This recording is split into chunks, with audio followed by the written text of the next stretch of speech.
You are going to hear a conversation between an agent and a client. First, you have some time to look at questions 1 to 6.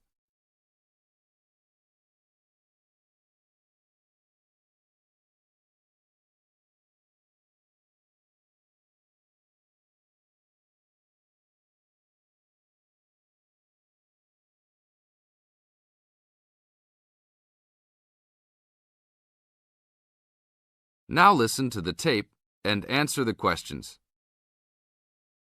Hello? Hi, good morning. Are you open yet? Yes, we are. Come in.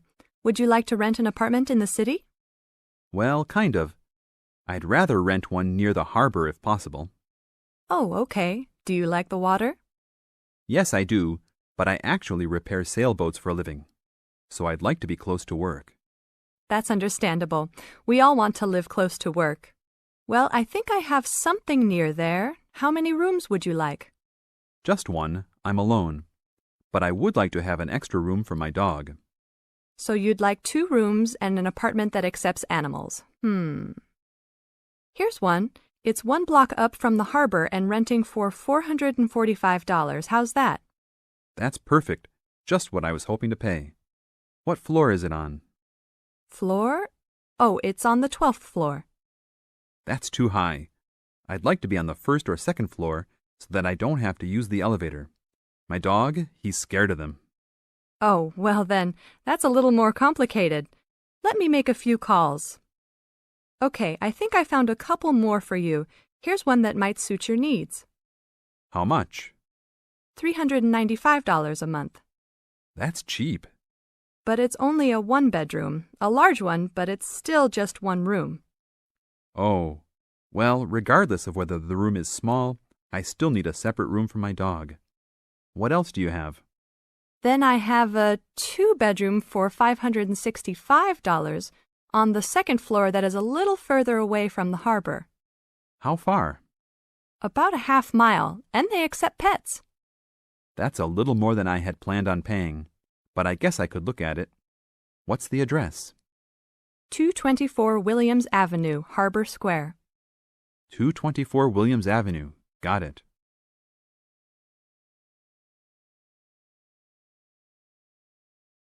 Now look at questions 7 to 10.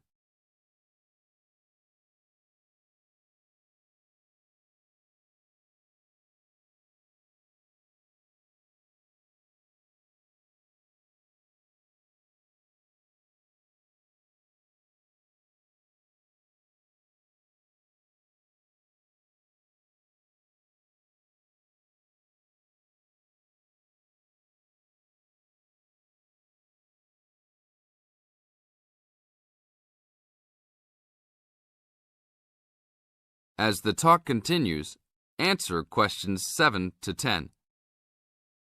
What else is included? Let's see, it has a washer and dryer, refrigerator and stove, a bed, dressers and shelves, and access to a swimming pool, game room, and gym. Ooh, I'll definitely take a look. Hi, how did you like it? It's great. I love the amenities, but the bed and furniture are awfully dirty. Can they replace those before I move in? Sure, that shouldn't be a problem. Anything else? Yeah, I didn't see anywhere to park my car. Is there a parking lot in the basement? Yes, there is. Would you like to rent a space? No, I'd like that to be included in the rent. Oh, well, I'll see what I can do, but I can't guarantee that. Do you want to take it anyhow? If those 2 issues were solved, I would love to take it. That is the end of part 1. You now have half a minute to check your answers.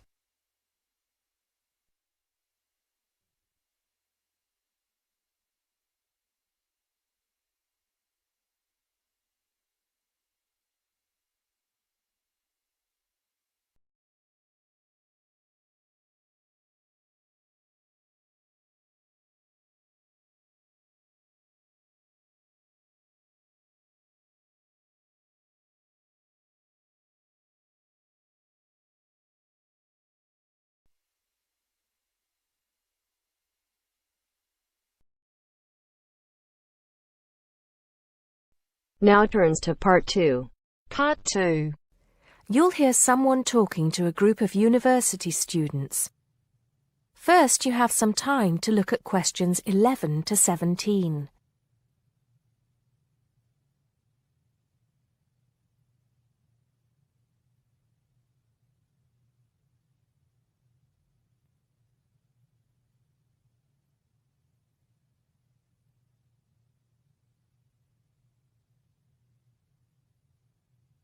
Now listen carefully and answer questions 11 to 17. Good morning, everybody, and welcome to Upton University. I hope you are settling in and beginning to find your way around. I know how confusing it can be when you start life at university, and that's why we have Freshers Week to help you find your feet. Before I go any further, I should perhaps introduce myself. My name is Sally Jackson, and I am the Secretary of the Students' Union, which has organized this week of events for you. You will usually find me in the office on the first floor of this building when I'm not attending lectures. Anyway, down to business. Of course, there are a few things that you are obliged to get done during your first week here. But once you've opened a bank account, if you haven't got one already, seen your director of studies to discuss which courses you are going to take, and signed up with a doctor, there will be plenty of time left to enjoy the events we have arranged for the week. And have we got a lot lined up for you? Throughout the week from Monday to Friday, every morning starting at 10 a.m., there will be orientation and welfare events. These will include tours of the campus, which, as you have probably noticed, is the size of a small town with 9,000 residential students, as well as sessions on developing study skills. We also have tours of Upton itself arranged for you, with a bus leaving from outside this building every afternoon at 5 o'clock. There are a number of interesting things to do and see in and around Upton, so you can expect visits to the castle and museum as well as the popular Ghost Walk. You'll need to sign up for this one, as numbers are limited. Just put your name on the list on the notice board in the entrance lobby. An important event is scheduled for Monday, that's the day after tomorrow, when we will be holding the academic fair. This is an opportunity for you to speak to students and academic staff about the courses that are on offer. The academic fair starts at 1 o'clock, by the way. There are a couple of other fairs that I think will interest you. First of all, we have the Societies Fair on Tuesday the 16th, which I think is an absolute must. You might not believe it, but the university has over 150 societies and sports clubs you can sign up for, so you are sure to find something of interest to you. That also starts at 1 o'clock, and it will be here in the Union Building. Also in this building is the Trade Fair on Wednesday from 2 until 5 in the afternoon. This one might sound a bit strange because you will find a load of banks and other businesses here trying to get your custom. You will find plenty of bargains and, best of all, a lot of the businesses give away stuff for free. Before you hear the rest of the talk, you have some time to look at questions 18 to 20.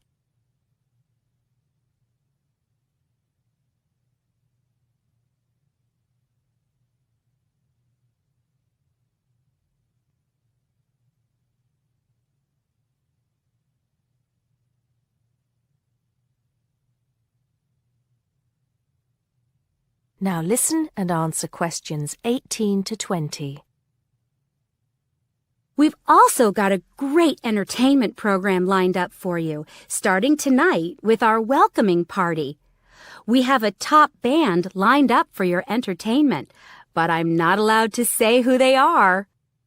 All I can say is that I am sure you will not be disappointed.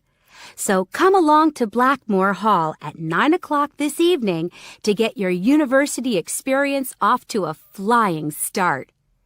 Just one point. I'm afraid this event is limited to freshers only. Because of space restrictions, you can't bring a friend tonight. Sorry about that. There's more fun and games on Monday in the Cotswold Theater here on campus. We have booked two of the cleverest comedians in the country, Paul Frazier and Jenny Brown, for a 3-hour show.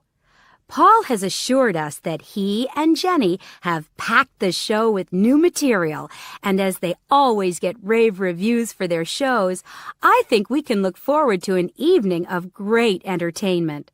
That's in the Cotswold Theater on Monday evening at 7:30. Moving along a bit, on Thursday there is an important date for your diaries. This is the official Freshers opening ceremony, when the Dean welcomes you to Upton University. So remember, Thursday the 18th from 2:30 to 3:30 in Blackmore Hall. You certainly should go to this one, and by the way, light refreshments will be available. At the end of the week, on Saturday, you have the chance to dress up in your smartest evening wear for the official Freshers' Ball. Actually, although it's called a ball, it is quite a relaxed affair, so we are more than happy if you turn up wearing jeans and a t-shirt. The important thing is to relax and enjoy yourselves. Time and place are the same as for this evening's party. Blackmore Hall from 9 in the evening to 3 o'clock in the morning. Right. I think I've covered the most important and exciting events we have lined up for you, but there will be plenty of other things going on throughout the week, so remember to check the notice board in the entrance lobby regularly. Enjoy the rest of the day, and I look forward to meeting as many of you as possible this evening at the welcoming party. That is the end of part 2. You now have half a minute to check your answers.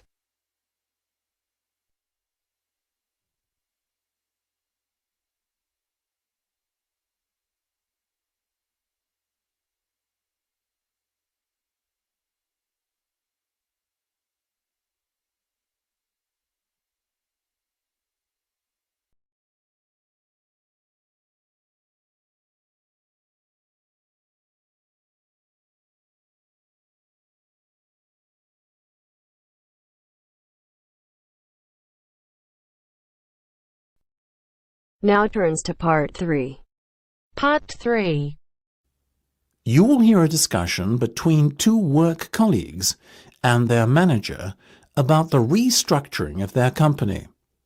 First, you have some time to look at questions 21 to 25.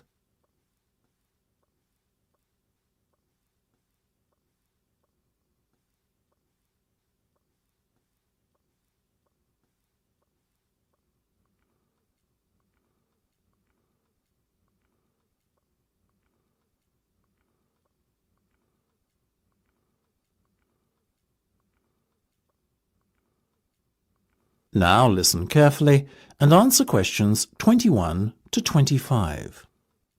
Come in, both of you. I believe you wanted to talk to me about something, is that right? Yes.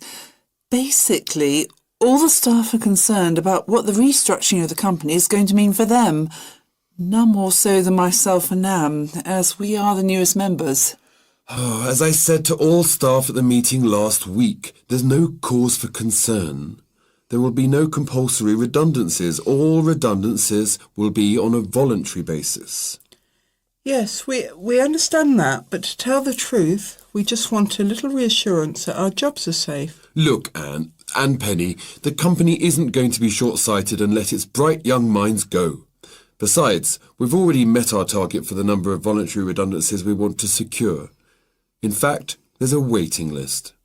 You know as well as I do that the age profile of staff at this company needs to come down.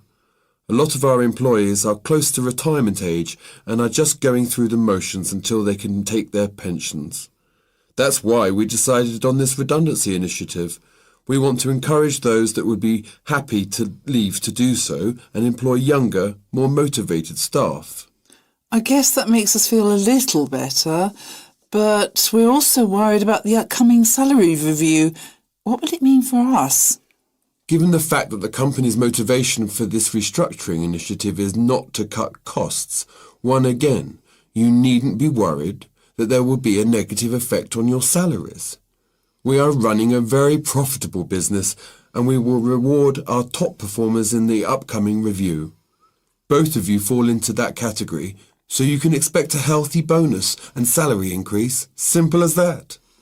That's good to know. Another thing on our minds was the fact that with all these voluntary redundancies happening in the next few months, there will be a lot of positions opening up higher in the company. What we were wondering is, will the recruitment drive be an internal or an external one? Obviously, we will recruit internally where possible. That has always been company policy. So, if you're asking me will there be opportunities to gain a promotion in the near future, then the answer is very definitely yes. The type of candidate we would be looking for has a proven track record and is performance-driven. How can we improve our chances of getting promoted then, when the opportunity arises? Well, in the meantime, be prepared to take on additional responsibilities, especially those relating to the management of other members of staff. Obviously, the higher up you go in the company, the more involved you'll be in managing people. What the management team is looking for then is proof that you can work effectively with and manage other members of staff. Before you hear the rest of the discussion, you have some time to look at questions 26 to 30.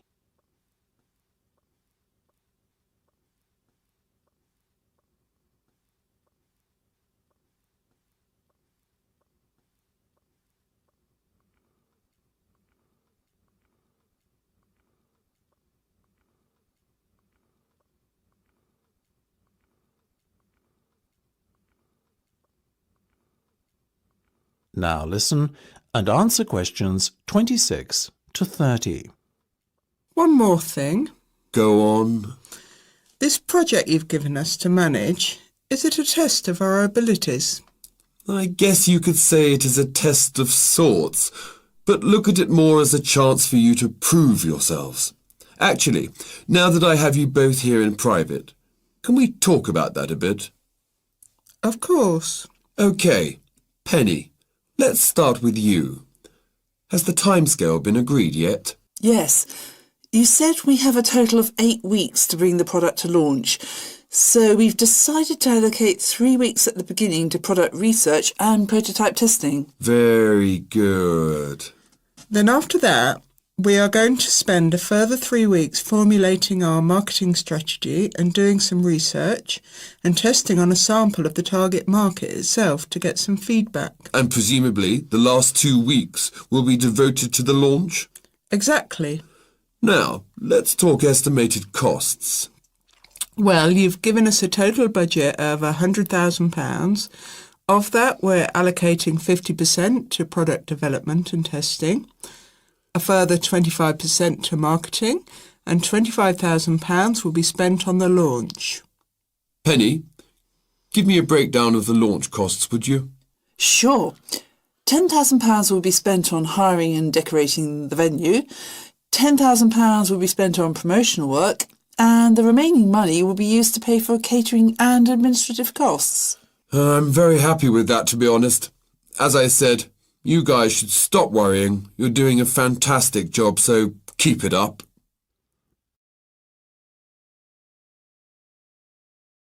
That is the end of part 3. You now have half a minute to check your answers.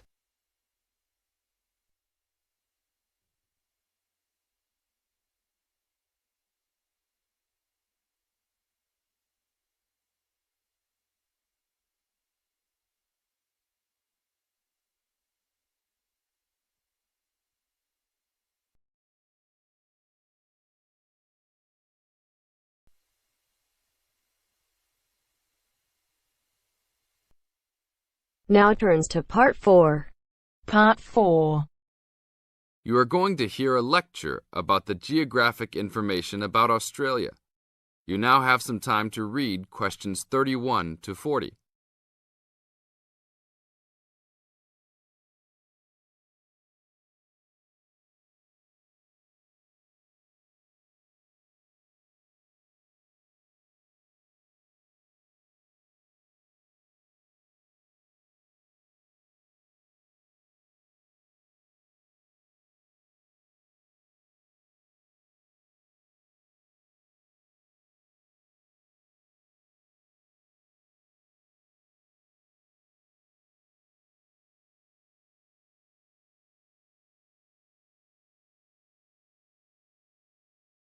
Now listen to the lecture and answer questions 31 to 40 by choosing the best answers from the choices.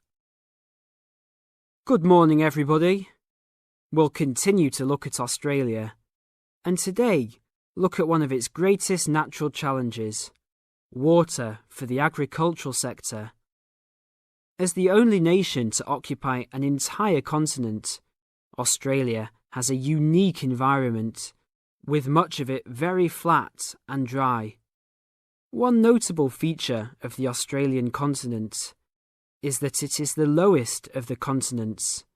The average elevation is less than 300 metres, compared with the world's mean of 700 metres, and its highest mountain is only 2,228 metres, so it is overall a very flat country. It is also dry. In fact, Australia is the driest, after Antarctica, of the continents. Yet Australia has extremes of climate and topography. There are rainforests and vast plains in the north, snowfields in the southeast, deserts in the centre, and fertile croplands in the east, south, and southwest. And Australia contains some of the wettest areas on Earth. In western Tasmania and on the northern Queensland coast. But half of the continent has an annual rainfall of less than 300 millimetres each year, and only 20% has more than 600 millimetres each year. A major problem is that the limited water resources do not match up with where water is consumed. The major water resources are in northern Australia and Tasmania, whereas most of the agriculture and people are in southeastern mainland Australia. The agricultural sector is the largest consumer of both self-extracted and main-supplied water, using over 70% of total net water consumption. Electricity and gas supply, and water, sewerage and drainage services use notable amounts of self-extracted water. However, net consumption in the household sector is the lowest, just 8% of total net water used. Australia's water use increased by 25% over the decade between the mid-1980s and mid-1990s. Much of this increase was due to irrigated agriculture, which, as noted earlier, accounts for over 70% of national water demand. Since the mid-1990s, the growth and profitability of irrigated agriculture has outstripped the dryland agriculture sector. Irrigated commodities contributed almost a third of total farm exports in the mid-1990s. The results of a special government report in 2000 showed that if today's water use arrangements continue, the water needs of the rural industries will outstrip water availability by about 2020. Irrigated agriculture, Australia's major water-using sector, would be seriously affected by the shortfall. And although groundwater underlies large areas of Australia, it accounts for only 4% of water use. So, clearly, apart from water for households, which mainly comes from dams or rivers, it is the rural sector where efforts towards water conservation are particularly directed. In this sector, the largest consumers of water are the meat and wool industries. One of the major problems in considering sustainable agriculture is the large amounts of irrigated water used to produce these products. Some of the crops, such as wheat, maize, and soybeans, also use a lot of water. Furthermore, many crops are grown in dry areas, where up to half the available water evaporates from the soil surface or seeps down too low into the ground for the plant roots to reach it. Well, that's all we have time for this morning. You will be able to do further study on this topic in the library, and I have a handout here with references for those who want to come out to the front to collect it. Next week, we'll look at outback farming and... That is the end of part 4. You now have half a minute